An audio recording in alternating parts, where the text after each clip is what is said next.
Me agrada mucho el tema que me pidieron, porque este tema me lo estuve dando mucho tiempo en la Alianza de Camioneros. De hecho, iba yo cada viernes. Ahí me tenían reservado, creo que de 11 a 12 y media. Entonces, por eso los camioneros están tan acelerados, pues, yo ahí motivando. Entonces, bueno, para mí es un tema muy importante porque nos habla exactamente de la enfermedad de la que venimos adoleciendo, ¿sí?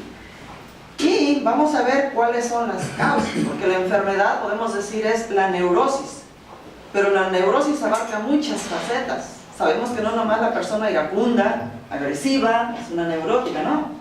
La neurosis tiene muchas facetas. Entonces, hoy vamos a ver cuáles son las causas de que se presente la neurosis. Las causas de la enfermedad, se puede decir en este caso. Primero vamos a ver cuáles son los síntomas, ¿sí? Una persona que es celosa, iracunda, metiche, envidiosa, mentirosa, amargada, hipócrita, resentida, manipuladora, miedosa, conformista, dominante, sometida, permisiva, introvertida, sufrida, como sufro, culpable, chantajista, voluble. Todos esos son los síntomas de una neurosis y no necesariamente no necesariamente se tienen que presentar todos estos síntomas. Nos dice la literatura que con cuatro que una persona presente ya se puede considerar una persona enferma emocionalmente, que es lo que calificamos ya como neurosis. Ahora vamos a otra parte. La persona que padece vamos a las enfermedades psicosomáticas. Sabemos que todo el mundo con el estrés somatiza, más adelante vamos a ver por qué.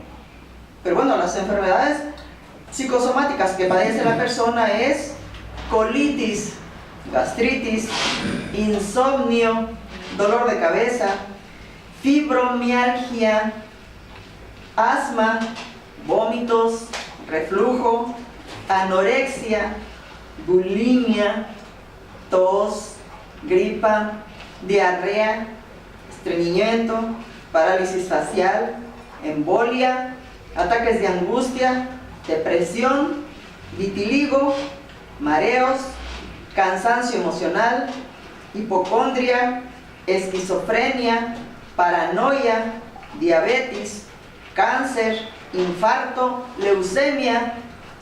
Es por causa de la enfermedad mental y emocional, que es la neurosis.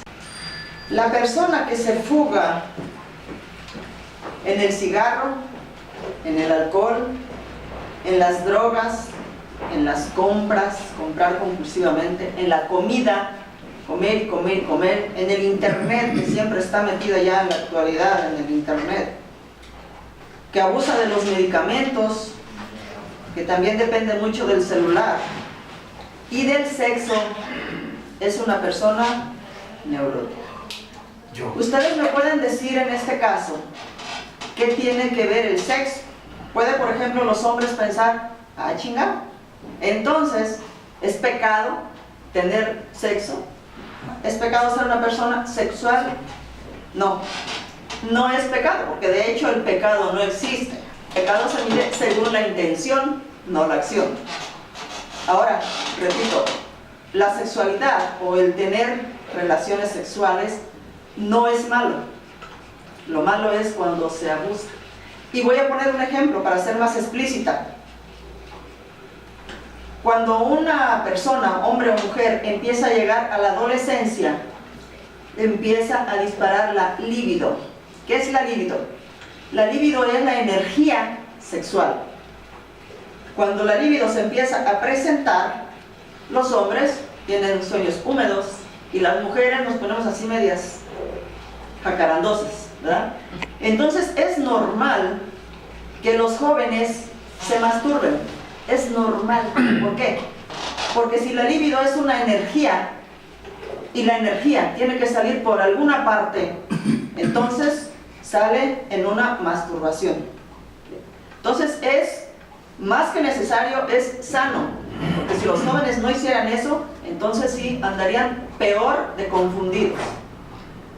Pero cuando una persona enferma emocional anda desesperado, anda angustiado, anda asustado, anda aprensivo, no sabe qué hacer, no sabe qué decisión tomar, está cansado, tiene miedo, ya no sé qué hacer, es por accidente se puede decir que se empieza a masturbar. Después de la masturbación, ¿cómo quedan o quedamos las personas? A toda madre, ¿verdad? Entonces, esta persona, hombre o mujer, queda tranquilo emocionalmente.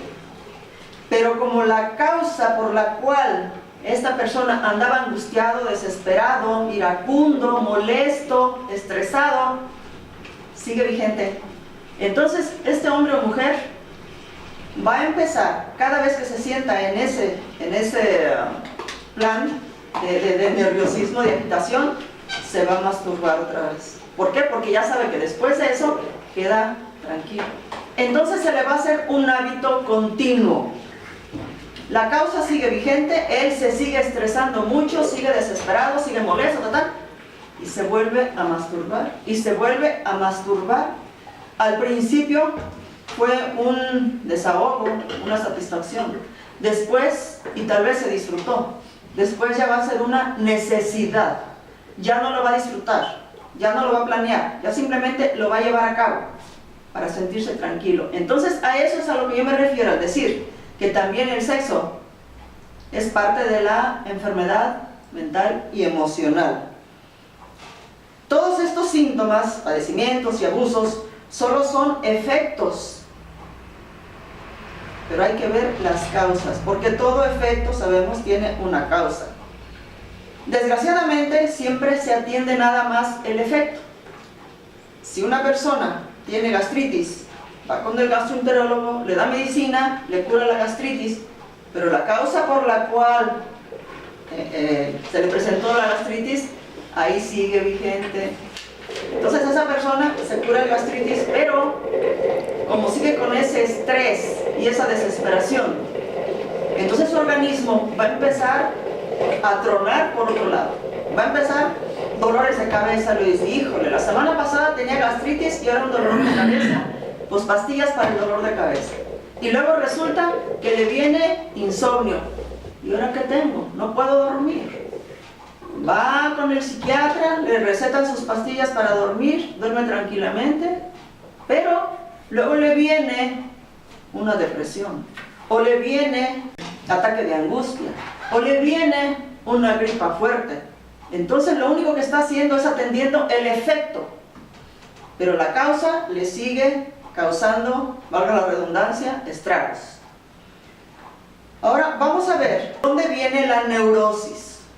O sea, ¿cuál es la razón principal por que la persona caiga en una neurosis? Dice la OMS, Organización Mundial de la Salud, no lo digo yo, que el 95% de las familias son disfuncionales. Por eso no hay modo de comparación. Si en mi familia mis papás se gritan, me gritan, me golpean, no me hacen caso, entre ellos tampoco, pero la familia de enfrente también, y la de la esquina también, y la de mi hermano también, y la de mi cuñado también, y la del maestro también, y la del doctor también, y el de la tienda también. Entonces no podemos comparar, no tenemos modo de comparación. No podemos decir, aquella familia es diferente. No, porque todas las familias son iguales. El 95% a nivel mundial, lo dice la OMS, son familias disfuncionales. Ahora, vamos a ver que la neurosis aparece en la infancia. Aparece en la infancia. No es cierto que nos apareció cuando me casé con esta loca, o cuando me salí de mi casa porque ya estaba adulto, o cuando se me presentó el problema en el trabajo. No es cierto. La neurosis viene o parte o nace en el entorno familiar cuando el niño está todavía chiquito. Dentro del núcleo familiar aparece la neurosis en la infancia, donde no hay para el niño ningún apoyo. Se le miente mucho, no se le escucha, no se le respeta, no se le confía. Todo es pecado. Si me gritas es pecado y te va a llevar el diablo. Y si no haces tu tarea, te va a llevar el diablo. Y si no te comes las verduras, Dios te va a castigar. Puras estupideces que utilizamos los mayores para poder controlar a los niños. Y los niños ya no están, y así estuvimos muchos de nosotros también. Donde hay alcoholismo, donde hay infidelidad, donde no hay comunicación ni entre padres ni con los hijos,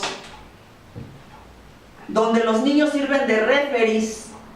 ¿Cuántas veces hemos visto que dos adultos están peleando y el niño o la niña andan en medio de ellos? Y ya mami, y cállate mami, y papi no le pegues, y ya, por favor papi, vámonos papi, no le pegues, no le... Es el referee. ¿Nos podemos imaginar qué vida le va a esperar este niño con ese trauma? Muchos venimos de ahí, donde los adolescentes están confundidos. Desgraciadamente, el niño llega a la adolescencia y no hay quien le dé una buena información. ¿Por qué no? Pues porque no la hay. Porque nadie sabemos ni siquiera qué significa adolescente. No sabemos. Y desgraciadamente ya pasamos por ahí, sobre todo los hombres, pero también las mujeres. Ya pasaron en esa etapa de la adolescencia, cuando a la niña se le empieza a manifestar ya la menarca, y antes de la última regla es el climaterio. Entonces, cuando la niña empieza con la menarca, que es la primera regla, o va a empezar, empieza su organismo a cambiar. Sus hormonas empiezan a activarse, lo mismo en el varoncito. En esa etapa donde el niño o la niña ya no se sienten chiquitos y no encajan con los niños chiquitos, porque si van con los niños más chiquitos dicen, tú ya estás grande, vete para allá. Se va con los más grandecitos y ¿qué le dicen? Tú todavía estás mocoso, vete para allá. Entonces el niño no sabe. Un día amanece eufórico y abraza a la mamá, y ¿qué le dice la mamá? Quítate de aquí, no me toques. O amanece llorón, ¿y qué tienes? ¿Por qué chillas? No hay razón para que chilles. O amanece rebelde, no, pues si eres el peor de la casa, dejaras de ser adolescente, no cabes en ninguna parte, mejor ¿por qué no te largas a la calle, allá con tus amigos? Error. En lugar de sentarse con ese adolescente y explicarle lo que está sufriendo su organismo, y que por esa razón el niño amanece con diferente estado de ánimo todos los días, en lugar de eso, a regañarlo, a someterlo, a humillarlo, a correrlo de la casa. Cuando ya lo corren de la casa, entonces este niño se va a juntar con otros niños con el mismo problema, y es ahí donde surgen los embarazos en los adolescentes, porque en su casa no les dieron información, porque en lugar de informarse y pasarle la información, lo único que hicieron fue gritarles, humillarlos, confundirlos y echarlos a la calle. Entonces vamos a ver que es en la infancia donde se forma o deforma el carácter de la persona. Cuando la persona vivió en su infancia golpes, castigos, humillaciones, abandono, abuso sexual, que es mi caso, violación, mentiras, falsas promesas, amenazas, culpas, represión, burlas, incomprensión, chantajes, discriminación, es candidato a neurótico. Dice Alberto Orlandini, un psicólogo cubano, dice, un estudio efectuado con ex convictos de delitos violentos demostró que todos ellos habían padecido una situación infantil sin amor paternal o maternal y con mucha violencia. Ahora, todo lo que el niño vive en su infancia hace que éste empiece a generar las emociones. ¿Sí me voy explicando bien? Sí. ¿Están seguros? El que calla otorga, ¿eh?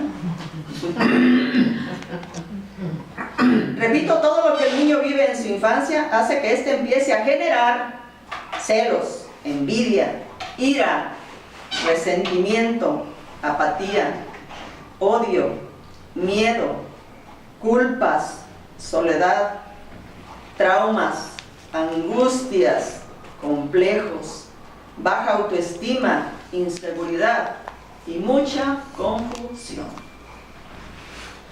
Dice Karen Horney, otra psicoanalista, que la neurosis parte del entorno familiar y social del ser humano en su infancia.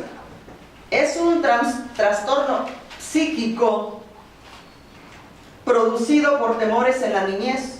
Por lo tanto, cuando el niño llega a los 15 años, ya tiene su mente y su inteligencia bloqueada por las emociones.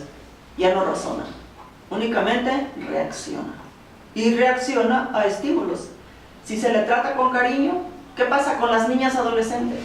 Si en su casa las golpean, no las comprenden, las echan a la calle, y otro niñito le dice, eres bonita, te quiero mucho, ya se enamoró de él. Y luego vienen las consecuencias. Entonces reacciona a estímulos. Si a esa niña se le grita, pues ella grita más. A mí me tocó oír una señora que le decía, ¡pendeja! Yo le dije, un día le digo, dile a tu mamá que no te llamas pendeja, que te llamas Claudia, o Clara, creo que. Y me contesta la mamá, dice, se llama pendeja y además babosa. Dije, ay, Rosa María, ¿para qué te metiste a esta mendiga? Hasta apellido le puso ya. Pero bueno, como en el hogar no hay lo que necesita, lo busca en la calle. Repito, con amigos iguales. Todos vienen de familia disfuncional. Entonces, entre todos, empiezan a crear ondas en que fugarse. La persona neurótica no es mala. Siempre hemos creído que una persona neurótica es malo o mala. Es que es muy agresivo, es que es muy celoso, es que es un golpeador, es que es un mentiroso, es que es un farsante, es que es un ratero. Oh, sorpresa, la persona neurótica no es mala, es una víctima.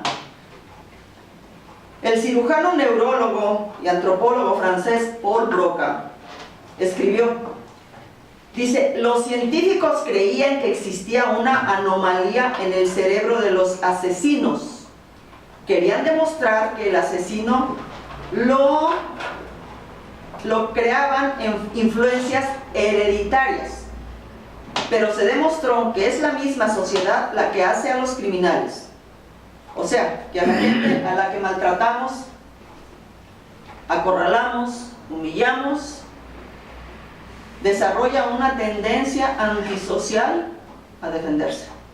Entonces, ¿qué va a pasar? Si yo estoy atacando mucho a una persona, él se va a ir replegando hacia atrás, pero va a ir pensando, ¿cómo me salgo de aquí? ¿Cómo me desquito? ¿Cómo? Entonces él va a atacar también. Vamos acorralando a un gato en una esquina a ver qué es lo que hace el gato. Brinca ya con las uñas así. Entonces, así también es el ser humano.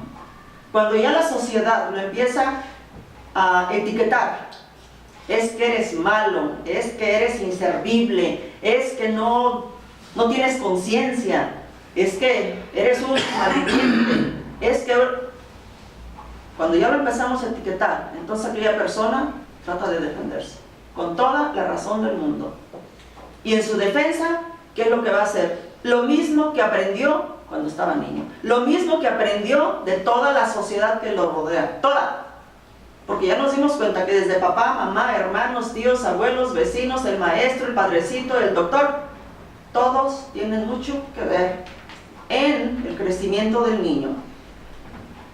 Ahora vamos a ver que la persona neurótica vive en constante estrés por no saber razonar. Cuando ya la persona ya está mayor, digamos que ya pasa de los 16 años y que ya viene con todas las emociones desbordadas y que ya las emociones, como lo hemos escuchado aquí en el programa DNA, le nublan la inteligencia, que ya no razona sino reacciona, entonces esta persona empieza a cometer errores. Se va a casar con quien no debe, va a decidirse por el trabajo que no quería, va a entrar a una carrera que le impusieron, entonces va a empezar a cometer error tras error, porque no tiene la capacidad de razonar y de saber y de tomar decisiones, qué es lo que me conviene y qué es lo que no me conviene. Ahora, con el estrés se empieza a somatizar. ¿Sí? Cuando una persona, y aquí voy a poner un ejemplo, cuando una persona anda muy estresada porque debe mucho, porque se quedó sin trabajo, porque su hija anda con quien a ella no le gusta, porque el marido anda con otra, porque no le gusta el dinero para la comida, porque una y mil razones. Entonces el organismo empieza a saturarse de estrés. Cuando el organismo está saturado de estrés es como una olla Presto. ¿Qué pasa con la olla Presto? Cuando ya está saturada de vapor, ¿qué es lo que hace? Por la válvula. Entonces, el organismo tiene que sacar ese estrés por alguna parte. ¿Y cuál va a ser la parte? Va a empezar por las partes muy vulnerables, que son un dolor de cabeza, que son gastritis, pospolitis, insomnio, taquicardias. Entonces la persona ya se pierde, que era como lo que yo explicaba al principio. ¿Por qué? Repito, porque no tiene la capacidad de razonar, no tiene la capacidad de ver esto me conviene, esto no. Es una persona que muchas veces, para evitar enfrentarse a ella misma, se pone a querer arreglarles la vida a los demás y se mete en problemas creyendo que el problema de mi hija yo lo voy a solucionar, que el problema de mi vecina yo lo voy a solucionar, que el problema de mi madre yo lo voy a solucionar. Error. A veces no podemos ni solucionar los nuestros y andamos de metiches en otro lado. A ver, ¿cómo se supera la neurosis? Desenterrando y trabajando con el pasado.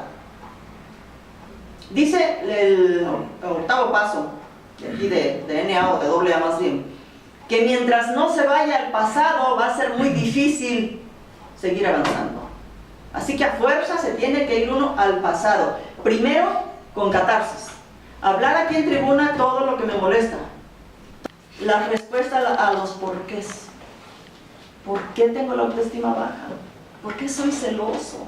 ¿Por qué soy tan insegura? ¿Por qué soy tan temeroso? ¿Por qué no tomo decisiones buenas? ¿Por qué me humillo? ¿Por qué permito que me lastimen? ¿Por qué no soy capaz de enfrentar a quien me está tratando mal?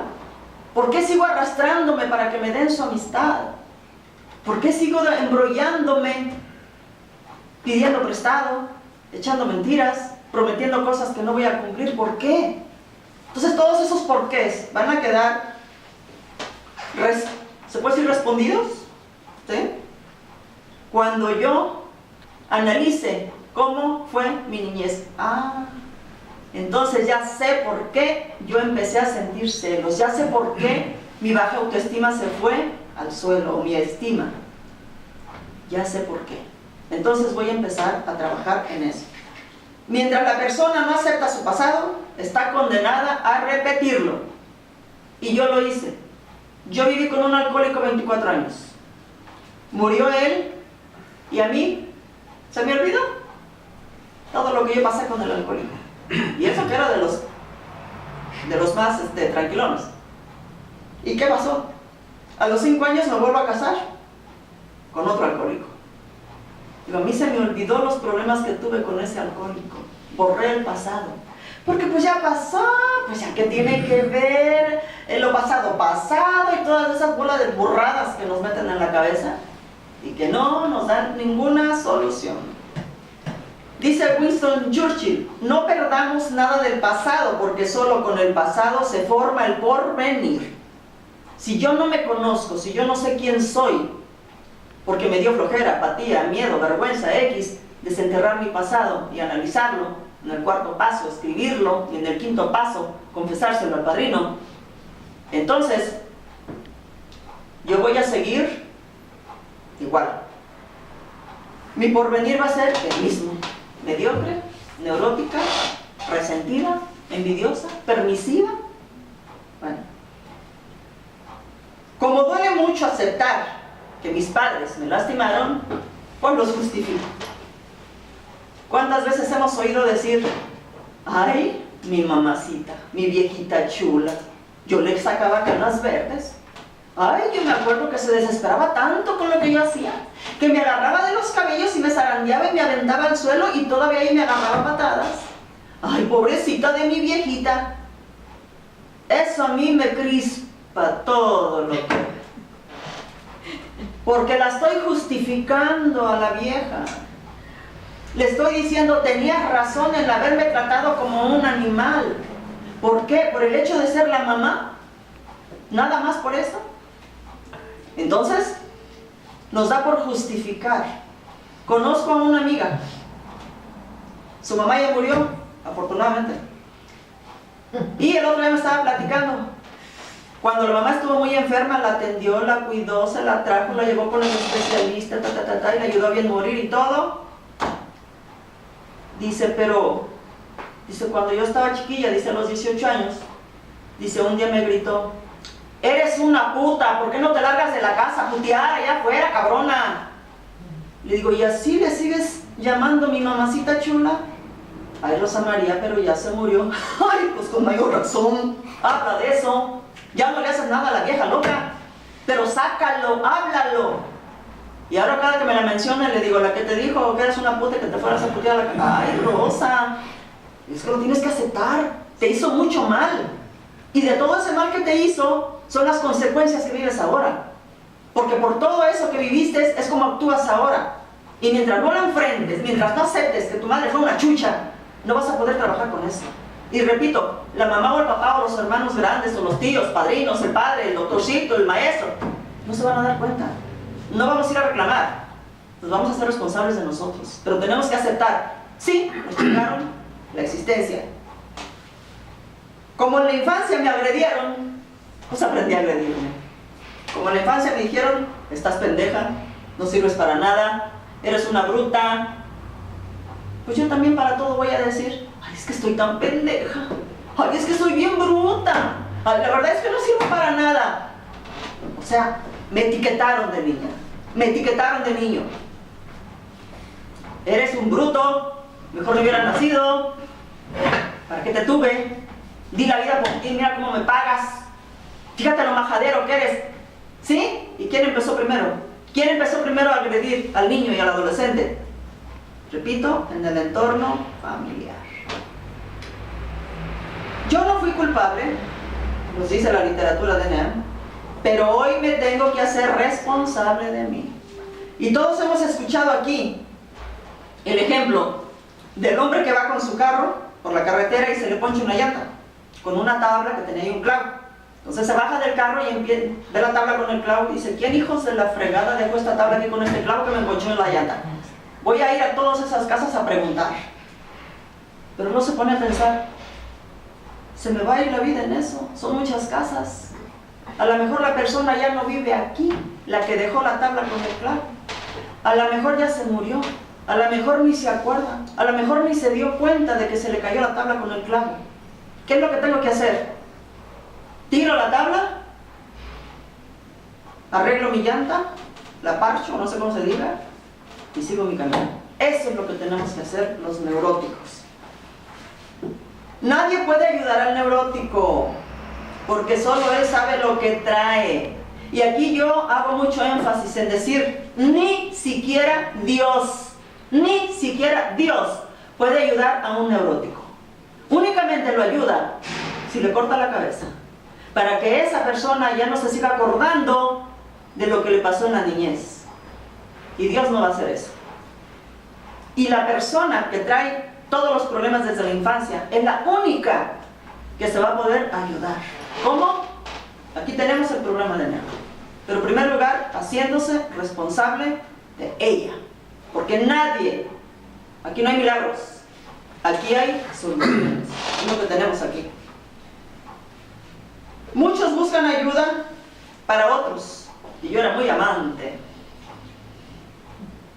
de solucionarle los problemas a mis hermanas, a mi mamá, a mi papá, después a mis hijos, a los 2 maridos que tuve que afortunadamente se murieron. Muy metiche, yo me sentía la chingona. Díganme lo que tienen, yo se los resuelvo. ¿Necesitan dinero? ¿Qué necesitan? Yo, la chingona. Yo quería rescatarlos a todos de su jodidez, pero me di cuenta de que toda mi familia estábamos metidos en un fango porque todos éramos neuróticos igual y todos venimos de familias disfuncionales. Entonces yo, dentro de ese fango, junto con toda la familia, yo quería rescatar a mi hijo, tal vez de las drogas, tal vez del alcoholismo, tal vez de una enfermedad, pero en mi afán al abrazarlo para sacarlo del fango, lo único que va a pasar es que los dos nos vamos a hundir más. Nunca puede un ciego guiar a otro ciego, jamás. Y menos un enfermo ayudar a otro enfermo, nunca. Y los que hemos tratado de hacer eso somos soberbios. Y sabemos que la soberbia es sinónimo de ignorancia, ¿sí? Cuando ya se ha superado lo propio, se puede analizar lo de los demás. Cuando yo me di cuenta de todo el daño que me hizo mi mamá, lo acepté, porque yo decía, no quería pegarme, no quería cachetearme, no quería castigarme, no, sí quería, y lo hacía con lujo de detalles. Entonces cuando yo lo acepté, que mi mamá era una de las personas que más me había lastimado, entonces pude trabajar en ello, hacerme primero responsable de mí, hablar de lo que me dolía, de lo que sentía, de lo que me frustraba, de lo que todavía venía padeciendo. Cuando ya hube sacado todo y me cansé y me harté de hablarlo aquí en tribuna, entonces fue como si yo hubiera sacado todo el lodo de ese vaso, que cuando yo nací estaba limpio. Luego ya tuve la capacidad de ver la parte de mi mamá, en especial de mi mamá. Y tuve la oportunidad, ya sin resentimientos, ya sin conflicto con ella, tuve la oportunidad de platicar con ella. Entonces ella me platicó que un padrecito, a donde ella quedó cuando huérfana, padrecito la violó varias veces, desde los 16 años hasta los 21 años, que se hartó de ella y se la regaló al hijo de su hermano, o sea, mi padre. Cuando mi madre me platicó todo eso, yo me di cuenta de que ella no tenía la capacidad de ayudarme cuando su hermano abusó de mí. No podía. Ella traía mierda y era lo único que me podía dar. Entonces la comprendí. No la justifiqué, jamás la justifiqué. Únicamente la comprendí y dije, con razón actuó como actuó y con razón sigue actuando como lo hace. En NA sabemos que no se paga nada. En NA hay un programa. Ahorita mencionaba, el compañero mencionó un poder superior. Yo desde que entré a este grupo de NA, me dijeron que yo podía confiar en un poder superior. Yo para pronto, como todo cristiano, creyente, luego pensé, Dios. Pero me di cuenta con mucha tristeza que a mí Dios y la religión nunca me ayudaron. Nunca. Porque si yo cometía un pecado, como lo llaman ellos, que ya dije, los pecados no existen, se miden según la intención, no la acción. Entonces iba y me confesaba. Y el Padre, te perdono, reza un Padre Nuestro y que te vaya bien. Yo ya me salía muy tranquila. Y a las personas a las que yo había lastimado, ¿qué? Ellas seguían resentidas conmigo. Ellos seguían sin hablarme, seguían celosos, seguían dolidos. Y aquí el programa me enseña que repara daños, ¿o no?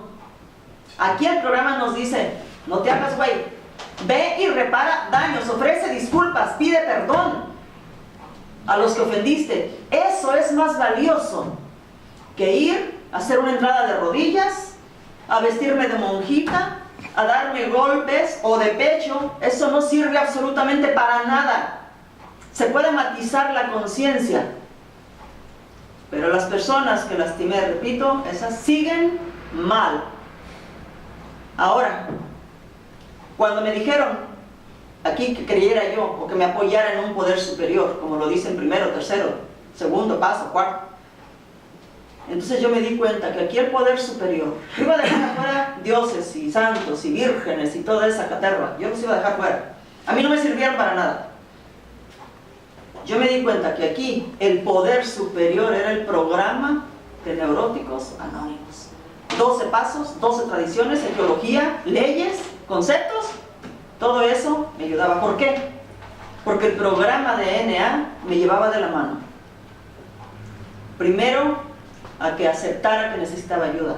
Luego, a pedir ayuda aquí en un grupo que me podía ayudar con sus catarsis, con sus lecturas, con sus visiones, con su forma de ver las cosas, de haberlas trascendido, de enfrentar. Entonces yo me di cuenta, el grupo DNA para mí es el poder superior que yo anduve buscando por tantos años. Y yo fui catequista 5 años. Preparé muchos niños para primera comunión, muchos. Fui coordinadora. Leí la Biblia, la estudié 5 años, desde el Génesis hasta el Apocalipsis, y ahora me ha ayudado mucho la Biblia también, a ver las incongruencias. Entonces, me di cuenta de que aquí era el mejor lugar para que yo me sintiera bien. Y por el día de hoy, he superado muchas cosas, ese ya es mi testimonio, he enfrentado muchas cosas, ya no me dejo que nadie me humille. Me retiro de las personas, no lastimo a nadie, ni me vengo de nadie, ni la agarro en contra de nadie. Sencillamente pongo distancia. Ya no me vas a lastimar, ya no vas a abusar de mí. Y no es resentimiento, es dignidad. Porque el resentimiento duele y está acá adentro. ¿Por qué me hizo? ¿Por qué me hizo? Pero lo voy a hacer, es que no es justo que... Y duele. Y la dignidad, esa enorgullece. Anda uno con la frente muy en alto. No vuelvo a permitir que nadie, así sea mi más allegado, así sea mi propio hijo, mi pareja, alguno de mi familia, me lastime. Jamás. ¿Por qué?